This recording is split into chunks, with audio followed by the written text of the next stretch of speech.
Agora vê o que diz aqui em Gênesis, no capítulo 2, versos 16 e 17. Me acompanhe.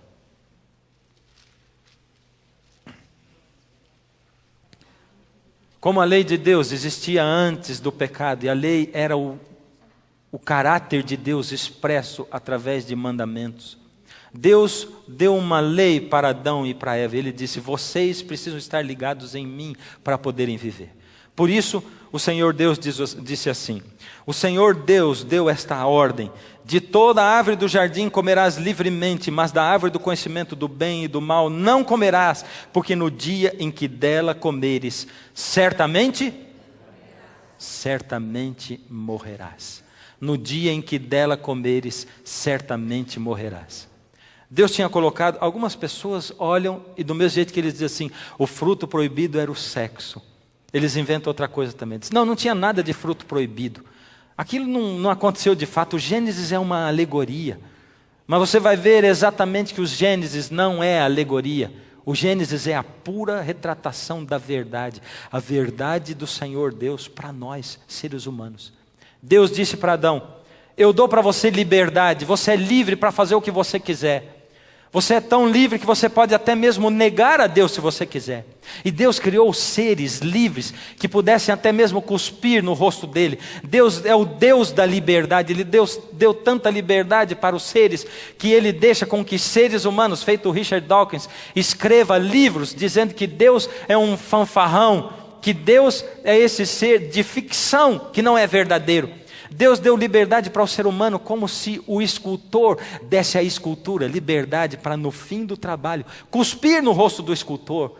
Não esqueça nunca isso. Deus não é o Deus que aprisiona você em regras. Deus é o Deus da liberdade. E Deus estabeleceu no jardim, ali no meio do jardim, uma árvore, a árvore do conhecimento do bem e do mal. E Deus disse: vocês podem comer de todos os frutos do jardim, mas não comam desse fruto, porque eu tenho que dar para vocês a liberdade de escolha, de vocês dizerem se vocês querem pertencer a mim ou não. E ele disse: porque no dia em que vocês comerem dessa árvore, do fruto dela, vocês vão? Quando eles deveriam morrer? No dia. Quando? Por que você não respondeu? Você tem dúvida se é no dia? Vamos ler o texto de novo? Vamos ler de novo. Aqui diz assim, é para você não ter dúvida. E o Senhor deu esta ordem: de toda árvore do jardim comerás livremente, mas da árvore do conhecimento do bem e do mal não comerás, porque no dia em que dela comeres, certamente... eles não deviam comer da árvore do conhecimento do bem e do mal, porque eles iam morrer quando? No dia em que comessem. Eles comeram?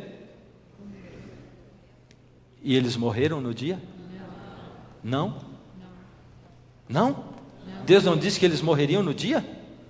Eles comeram ou não? Morreram no dia? Deus mentiu então.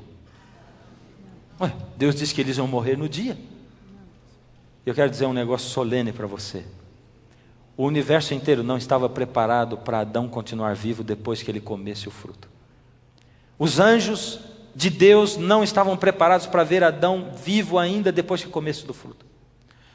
Nem mesmo Lúcifer, Satanás, estava entendendo o que estava acontecendo, porque Adão comeu do fruto e permaneceu vivo. Eles sabiam que Deus havia planejado alguma coisa superior. Adão comeu e não morreu. E eu fui pesquisar no Aurélio o que quer dizer morrer. Porque alguns dizem, não, Deus disse que morreria, mas morreria espiritualmente. É isso que a Bíblia diz? No dia em que dela comeres, certamente morrerás espiritualmente. É isso que está dizendo ali? Não. E no Aurélio está escrito assim, morrer é uma definição muito filosófica. Presta atenção, você não vai conseguir entender. Diz assim, morrer, deixar de viver. Conseguiu captar o sentido da coisa? Morrer, deixar de viver. É isso. E Deus diz, no dia em que vocês comerem, vocês vão morrer, deixar de viver. Comeram e não morreram. Deus mentiu? Não, Deus não mentiu. Mas como Deus não mentiu? É porque Deus se ofereceu para morrer no lugar do homem. Eu sou o Criador. Fui eu quem trouxe o homem à vida, e eu vou me oferecer para morrer no lugar do ser humano. Satanás, Lúcifer, tinha colocado Deus num xeque-mate. Olha só o que ele fez: eu faço o homem e a mulher pecarem, e quando os dois pecarem, eu vou fazer o seguinte: se Deus realmente matar os dois e deixar com que eles morram, eu vou dizer para o universo inteiro que Deus não é amor. Agora, se Deus deixar com que eles vivam, eu vou dizer para o universo inteiro que Deus não é justo e Ele não é justiça, e que a lei de Deus é impossível de ser cumprida e seguida, porque nem Deus conseguiu guardar sua lei, tão dura ela é. Lúcifer queria detonar o caráter de Deus, a lei de Deus. Por isso, quando Deus disse para Adão e Eva assim: não comam, porque vocês vão morrer no dia, a serpente chegou e se aproximou e disse assim: foi isso que Deus disse para vocês não comerem de nenhuma árvore do jardim?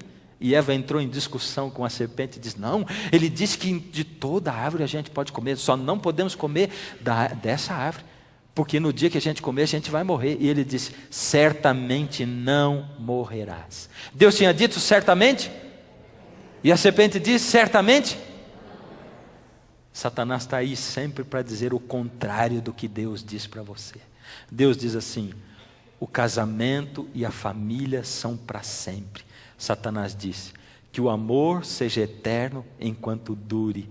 Deus diz em 1 Coríntios 13, o amor jamais acaba.